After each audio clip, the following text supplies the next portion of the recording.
சரி, இப்போ இந்த வீடியோவில் என்ன அப்படின்னா, நம்ம ப்ரீவியஸ் ஸ்லைடில் பேசின அந்த GoDaddy கான்செப்டை கொஞ்சம் டீட்டெயில்டாக பார்க்கலாம். ஸோ டிராஃபிக் ஃப்ளோ எப்படி போகுது அப்படின்னு.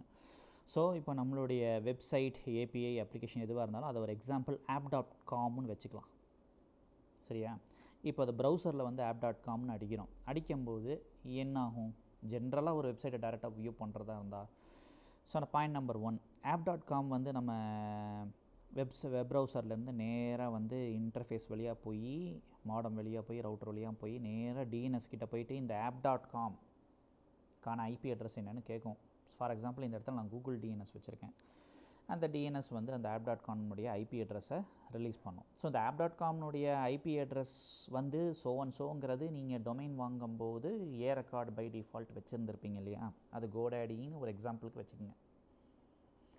அதில் அந்த ஐபி அட்ரஸ் இருக்கும். அது இந்த கூகுள் டிஎன்எஸ் வந்து ரிசால்வ் பண்ணி சொல்லும் app.com-க்கு வந்து இதுதான் ஐபின்னு. ஸோ அந்த ஐபி ஆட்டோமேட்டிக்காக போயிட்டு அந்த வெப்சைட்டுக்கு ஹிட் ஆகுது. உங்களுக்கு ரெஸ்பான்ஸ் வந்து ஆட்டோமேட்டிக்காக உங்கள் ப்ரௌசரில் வந்து லோட் ஆகுது. இது வந்து இப்போ இருக்கக்கூடிய ட்ரெடிஷ்னல் மெத்தட், ரெகுலர் மெத்தட் தான். நடுவில் நிறைய நெட்வொர்க்கிங் கான்செப்ட்ஸ் எல்லாம் இருக்குது, பட் அது தேவையில்லை. நம்ம will just look at the straight forward thing. நம்ம பேசுகிறது எல்லாமே செக்யூர் வெப் கேட்வே பற்றி தானே. ஸோ நம்ம டீட்டெயில்டாக அதர் சப்ஜெக்ட் பற்றி பேச வேண்டியதில்லை. ஸோ சிம்பிளாக 3 ஸ்டெப். app.com அடிக்கிறீங்க.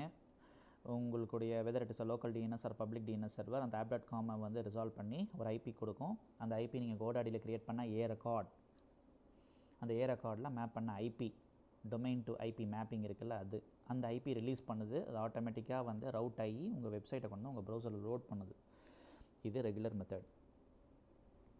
இதில் இன்னும் ஒரு முக்கியமான பாயிண்ட் என்ன அப்படின்னா, செக்யூர் வெப் கேட்வேயை இந்த வெப்சைட்டுக்கு முன்னாடி டிப்ளாய் பண்ணும்போது எப்படி இருக்கும் ஃப்ளோ?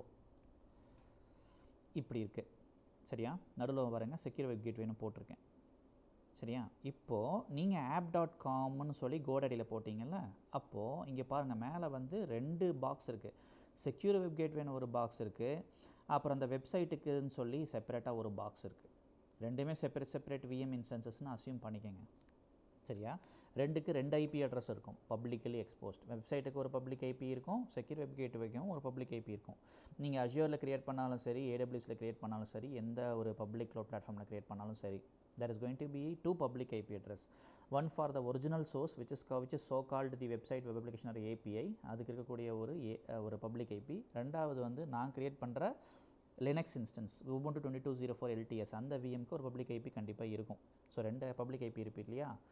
ஸோ இந்த செக்யூர் வெப் கேட்வே போட்டதுக்கப்புறம் நான் என்ன சொன்னேன், மறக்காமல் இருக்கக்கூடிய பாயிண்ட்டு, அந்த ரெக்கார்டு GoDaddy ரெஜிஸ்டரில் லாகின் பண்ணி ஒரிஜினல் வெப்சைட்டுக்கு கொடுத்த ஐபியை எடிட் பண்ணிவிட்டு செக்யூர் வெப் கேட்வேவுடைய ஐபியை பாயிண்ட் பண்ணிக்கணும். அப்போ தான் இந்த டிராஃபிக் உங்களால் அச்சீவ் பண்ண முடியும்.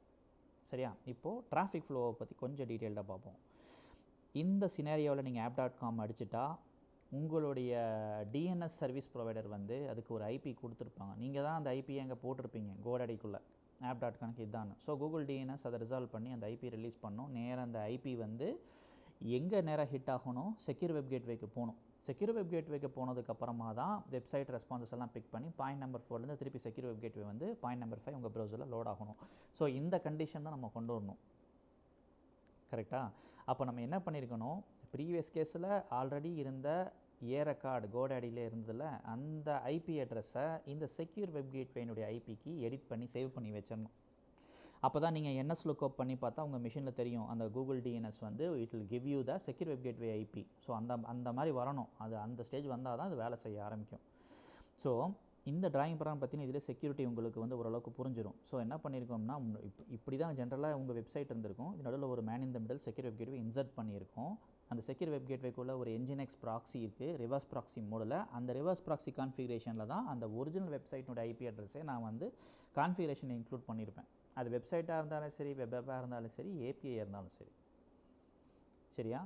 அது அங்கே மட்டும்தான் இருக்கும், வெளியே எங்கேயுமே எக்ஸ்போஸ் ஆகிருக்காது. ஸோ பிங்கு தான் மேக்ஸிமம் ஒர்க் கேஸ் பண்ணலாம், நீங்கள் வேறு எதுவும் பண்ண முடியாது. ஸோ டேரெக்டாக வந்து செக்யூர் வெப் கேட்வேக்கு வரணும் அப்படின்னா நீங்கள் டொமைன் நேம் ப்ரௌசரில் அடிச்சிங்க, நேராக கேட்வே அடிச்சுட்டு தான் சைட்டுக்கு போயிட்டு ரெஸ்பான்சஸ் உங்களுக்கு வந்து லோட் ஆகிட்டு இருக்கும். கரெக்டாக?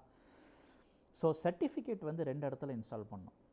உங்கள் ஒரிஜினல் வெப் அப்ளிகேஷன் நீங்கள் பில்ட் பண்ண சர்வரில் நீங்கள் எந்த மாடிஃபிகேஷன் பண்ண வேணாம். அங்கே யூஸ் பண்ண அந்த ப்ரைவேட் கீ அண்ட் பப்ளிக் சர்டிஃபிகேட்டை நீங்கள் கேட்வேலையும் கான்ஃபிகர் பண்ண வேண்டியது இருக்கும். நான் தியரட்டிக்கலாக இப்போ சொல்லிட்டு இருக்கேன், பின்னாடி ப்ராக்டிக்கலாக பார்க்கும்போது உங்களுக்கு அது விசிபிலிட்டி கிடைக்கும்.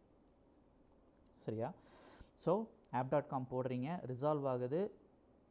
கேட்வேயோட ஐபி அட்ரஸுக்கு தான் ரிசால்வ் பண்ணுற மாதிரி நான் ஏ ரெக்கார்டை எடிட் பண்ணியிருப்பேன். பாயிண்ட் நம்பர் 2, கேட்வேக்கு போகுது, ரிவர்ஸ் ப்ராக்ஸி வழியாக ஒரிஜினல் சோர்ஸுக்கு போகுது, ரெஸ்பான்ஸ் ஒரிஜினல் சோர்ஸ்லேருந்து வருது, கேட்வே கொண்டு வந்து ப்ரௌசரில். பாயிண்ட் நம்பர் 5, அந்த அப்ளிகேஷனை லோட் பண்ண போகுது.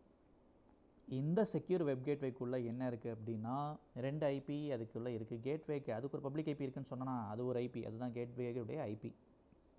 இன்னொரு ஐபி ஒரிஜினல் சோர்ஸ் பின்னாடி இருக்குல்ல வெப்சைட் அப்ளிகேஷன், அதுக்கு ஒரு பப்ளிக் ஐபி, அதுவும் அசைன் ஆகிருக்கும். அதுதான் நம்ம ரிவர்ஸ் ப்ராக்ஸியில் நம்ம வந்து அந்த கமாண்டில் மென்ஷன் பண்ணியிருப்போம். ப்ராக்ஸி பாஸ்ன்னு சொல்லி என்ஜினிக்ஸில் ஒரு கான்ஃபிகரேஷன் இருக்குது. அதுக்குள்ளே அந்த ஒரிஜினல் சோர்ஸினுடைய பப்ளிக் ஐபி அதில் இருக்கும். சரியா? ஸோ அந்த ரிவர்ஸ் ப்ராக்ஸிங்கிற பாயிண்ட் தான் கீ இங்கே மெயினாக. ஸோ அந்த டயக்ராம் ஒர்க் ஃப்ளோ வந்து உங்களுக்கு புரிஞ்சிருக்கும்னு நினைக்கிறேன்.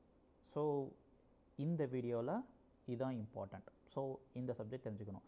ஸோ இப்போ நம்ம செக்யூரிட்டி மெஷர்ஸ் எல்லாம் எதில் பில்ட் பண்ண போகிறோம், கன்ஸ்ட்ரக்ட் பண்ண போகிறோம் அப்படின்னா கம்ப்ளீட்டாக செக்யூர் வெப் கேட்வே அதுக்குள்ளே வந்து வேரியஸ் இன்ஜினியரிங் நம்ம பண்ண போகிறோம். ஸோ அந்த செக்யூர் வெப் பில்ட் பண்ணுறதுக்கு நம்மளுக்கு கொஞ்சம் லினக்ஸ் நாலேஜ் தேவை. உபுண்டுவில் கொஞ்சம் ஹேண்ட்ஸ் ஆன் இருந்தால் நல்லது. பைத்தான் தெரியணும், ஷெல் ஸ்கிரிப்டிங் தெரியணும். ஸோ ஓப்பன்ட்ரெஸ்டி தான் நம்ம வந்து இந்த தடவை வெப் சர்வராக யூஸ் பண்ண போகிறோம். ஸோ ஓப்பன்ட்ரெஸ்டின்னு சொல்லும்போது உங்களுக்கே தெரியும், அதில் என்ஜினிக்ஸ் இருக்குது, லுவா இருக்குது. ஸோ லுவா ஸ்கிரிப்டிங் நாலேஜும் தேவைப்படும். சரியா? ஸோ நத்திங் டு வரி, கொஞ்சம் கொஞ்சமாக டீட்டெயில்ஸ்குள்ளே போகும்போது you can learn it. Okay, so இந்த வீடியோவில் இதுதான் அப்டேட். தேங்க்யூ.